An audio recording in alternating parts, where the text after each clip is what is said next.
বলছি যে আর কিছুক্ষণ পরে রায় ঘোষণা হবে, সাজা ঘোষণা হবে, তো কি এক্সপেক্ট করছেন? মানে কি এটা কি লাইভ হচ্ছে? না সাজা ঘোষণা বলতে সঞ্জয় রায়ের বিরুদ্ধে চার্জশিট এসেছে, ওরই সাজা ঘোষণা হবে। একদম এটা জজ যেটা ভালো মনে করবেন সেটাই করবেন। এটাতে আমাদের আশারও কিছু নেই, নিরাশারও কিছু নেই। তদন্ত আমরা মনে করছি এগোচ্ছে এবং মানে সিবিআই তো এখনও আর কারো বিরুদ্ধে চার্জশিট আনেনি, আরও চার্জশিট আনবে। আসল অপরাধীরা ধরা পড়বে, তদন্ত হবে, বিচার প্রক্রিয়াও শেষ হয়ে যাবে না, তদন্তও চলবে, বিচারও চলবে। না ব্যক্তিগতভাবে কিছু মনে করছেন যে এই সাজা হলে একদম দৃষ্টান্তমূলক একটা ইয়ে হতো? না, সেটা জজ যেটা ভালো মনে করবেন সেটাই করবেন। আমরা মনে করার কে এখানে? আমরা এখন কিছুই মনে করার মানে আমরা সব কিছুই হারিয়েছি, কিছুই আর পাওয়ার নেই আমাদের। যদি সঠিক তদন্ত হয়ে বিচারটা সঠিক হয়, আমার মেয়ের আত্মাটা হয়তো একটু শান্তি পাবে।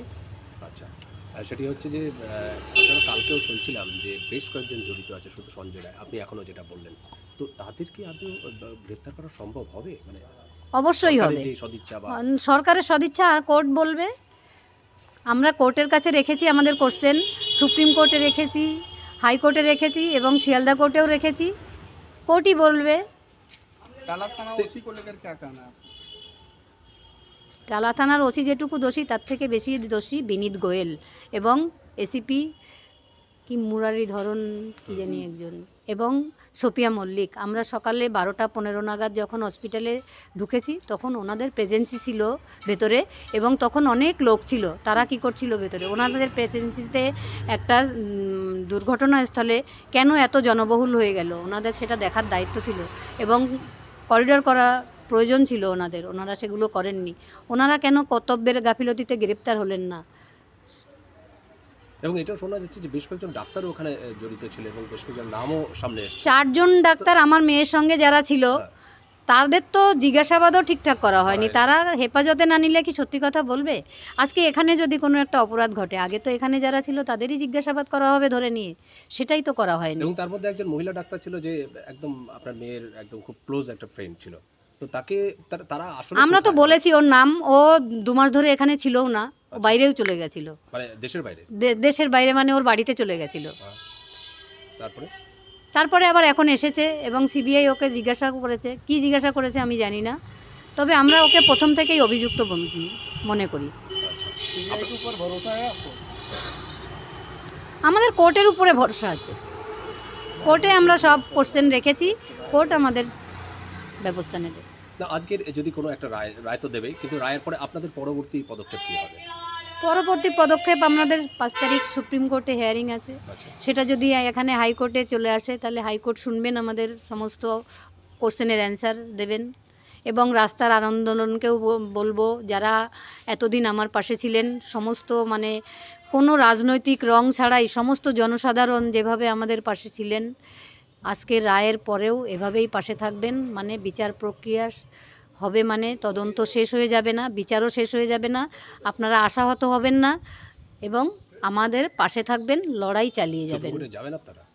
অবশ্যই যাব। মানে 5 তারিখে না, 5 তারিখে না, যাব না। সরাসরি থাকবেন না? মনে কেউ কেউ বলছে যে আপনারা একটা বিপথে পরিচালিত হচ্ছিলেন, মানে মিসগাইড করা হয়েছিল, এটা কিরকম? মানে আদৌ কি সঠিক?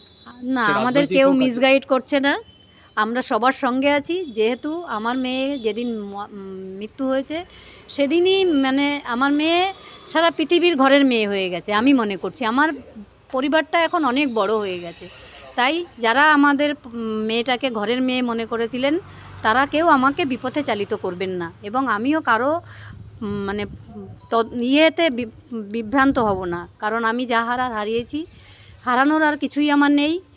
তাই আমি যাতে সঠিক তদন্ত হয়, সঠিক বিচার হয়, সেই পথেই যাব। কালকে আমরা শুনছিলাম যে সিবিআই যে সাবেক ডিরেক্টর, প্রাক্তন ডিরেক্টর উপেন বিশ্বাস, তিনি একটা আশ্বাস দিয়েছিলেন যে আপনাদের পাশে দাঁড়ানোর। হ্যাঁ, উনি আমাদের বাড়িতেও বলেছেন যেতে, বলেছেন আমরা শূন্য থেকে শুরু করব। কালকে সেটা লাইভেও বলেছেন যে আমাদের জায়গা খোলা আছে এবং বিচার আমরা পাবই। তাহলে তিনি পাশে দাঁড়ানো মানে একটা অন্যরকম একটা মনোবল হতো। হ্যাঁ, উনি আমাদের পাশে প্রথম থেকেই ছিলেন, আমাদের আগেও বলেছিলেন, বাড়ির ঠিকানা দিয়েছিলেন যোগাযোগ করতে, আমরা সময় হয়ে ওঠেনি এবং কালকেও বলেছেন বাড়িতে যেতে এবং সবসময় পাশে আছেন এবং উনি আশ্বাসও দিয়েছেন আমরা শূন্য থেকে শুরু করব, বিচার আমরা পাবো। এখনো পর্যন্ত যা হয়েছে কোথাও তো আপনার বারবার করে বলছেন যে রাজ্য সরকার দায়ী, এখনো পর্যন্ত আপনার গতকালের স্ট্যান্ডও তো তাই ছিল।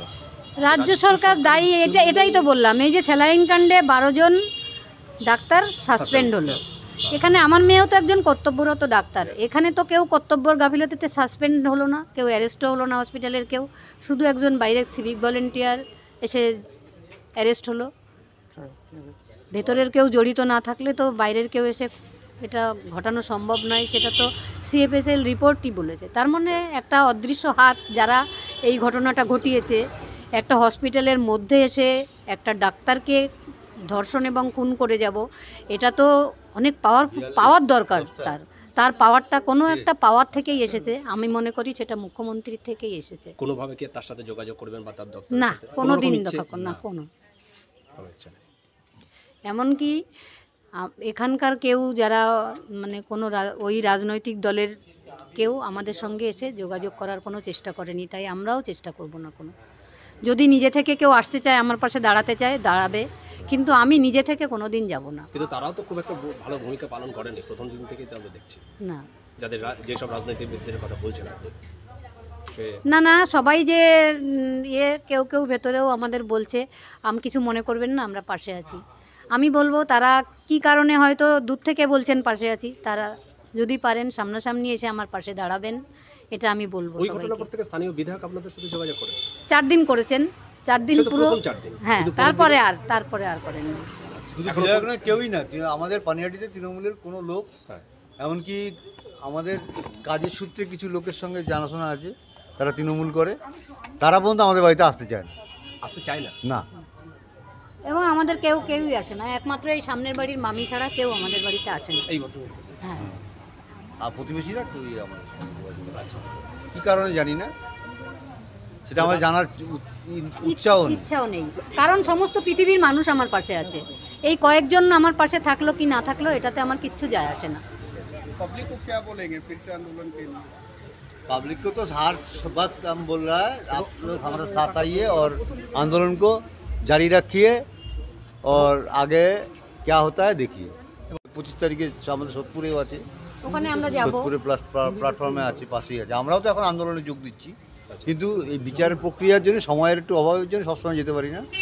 বিচারের তো এমনই জানেন তো, একদিন সময়ের সব প্রবলেম হয়। চেষ্টা করছি আন্দোলনেও আমরা সঙ্গে যুক্ত থাকার জন্য। নমস্কার। এখন